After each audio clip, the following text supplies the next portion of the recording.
I'm in Massachusetts, and initially I thought it was just the Senate that had passed the bill and that it was in front of the rest of the legislature for debate. But I found out per the meeting that I was at when they kind of stood down, but they were in the stages of really ramping up, that the bill was on the governor's desk, just waiting for his signature for basically martial law powers that our local Department of Health department head would be able to declare martial law, and it's all for health. You know, if there's somebody in there that is refusing treatment and hasn't shown up to school, they may have to kick the doors in to go save us all. You know, well, we know what these laws and these powers that are being passed are really set up for, and I'm sure that will remain on his desk for future use when they're ready to move forward. I can confirm that they openly talk about martial law in these local meetings. The second side of that, though, is people shouldn't be afraid of this stuff. They should get mad and get active because the budget cuts we're all dealing with this economy. The local forces are a real paper tiger to begin with. If they ever came to round up guns and things, they'd be asking an awful lot. These folks are overstretched dealing with their legitimate duties and tasks. And also, the most local law enforcement will come over to our side. You go to an Oath Keepers meeting, and people are waking up in our law enforcement and the military. They know what's going on, and they're really on our side. They have to keep their job, keep their pension, keep their families going. Like all of us, we're running along as if everything's normal while the wheels are still in the wagon, but we know the bolts have been removed, and it's not going to go on like that forever. So take action, get active, and we can swing this thing around. Be positive, be not afraid, be outspoken. The large numbers, we're in the majority. Don't let them fool you into thinking you're out there by yourself. Do simple things. If you're not the type to stand up in a meeting and speak, 7 million people applied for background checks, meaning they were applying to buy new guns since Obama took office. I don't know where everyone else is. Why isn't there 20 million new applications? They hear that as a vote in Washington, D.C., and people can just grow a garden and show that they're being independent, show that you're awake. And if you can't talk at a public meeting, you can talk to your friends and families. Get the Obama reception, get it out there. I did that for Easter get-togethers. I'm a converted former liberal Democrat. Big government's not being used to help each other and help our fellow citizens anymore. No, it's not used to be empowering. It's used to enslave, and I couldn't agree with you more, and I love the fact that you're showing this at Easter dinner, because I always tell people, hey, the family's around. This is the perfect time to throw in a DVD that matters to try to wake up the ones that you care about the most. I thank you for the call, Kevin. And really, Mark, this guy is speaking to what we can do as individuals, and you've had a huge success on YouTube and your actions. What's in the future for Mark Dice? Well, I just want to continue down the path, and I also want to encourage other people to do what I do, because I showed everybody how easy it was to call into these talk shows. And like I was talking about before the other break, when I first started doing this, and if you're first new to this kind of material, you start wondering, you might look up to Sean Hannity and Glenn Beck, and you start thinking, man, maybe the Illuminati and the Bilderberg Group, the Bohemian Grove are so secret that these guys just don't know about it. So that was a possibility.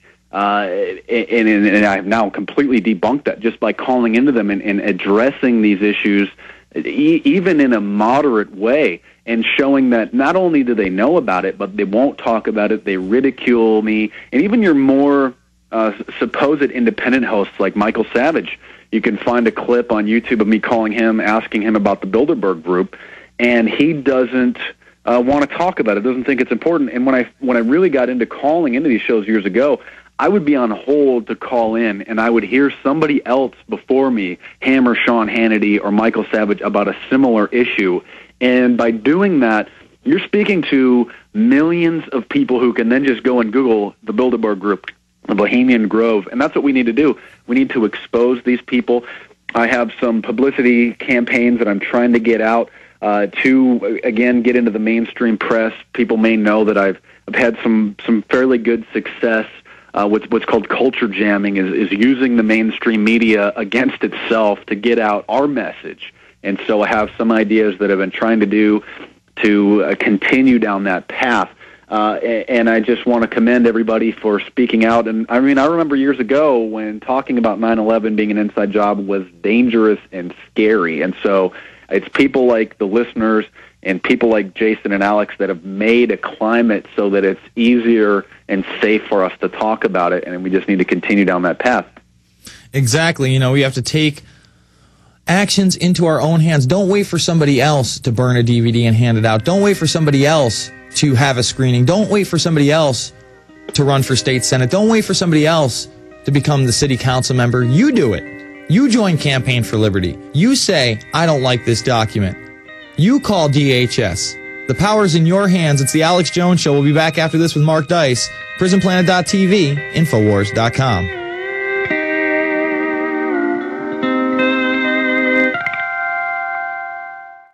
The good old folks at New Silver Solution. And the website is supernaturalsilver.com. Supernaturalsilver.com. This is something that kills bacteria, viruses, you name it, well documented. They've got it down to a super small nano-sized particle. Supernaturalsilver.com. Check them out at Infowars.com. Supernaturalsilver.com. All right, back to Mark Dice. Mark, did you see that story, by the way, of this college student basically saving the lives of all of his friends at a birthday party? I just heard about it on the show, and I think it's fantastic. And, you know, even Jesus was a pro-Second Amendment. He says in the Bible to sell some of your clothes and buy a sword.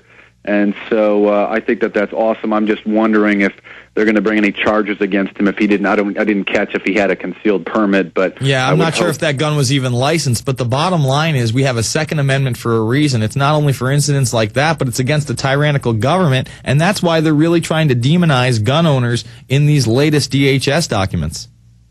Look, I've heard statistics. I think it's for every one crime that's committed with a gun prevents 6 or 8 crimes. And you know, the gun advocates will point out very sad instances of children finding guns, and that's not because of the gun. That's because of the irresponsible parents.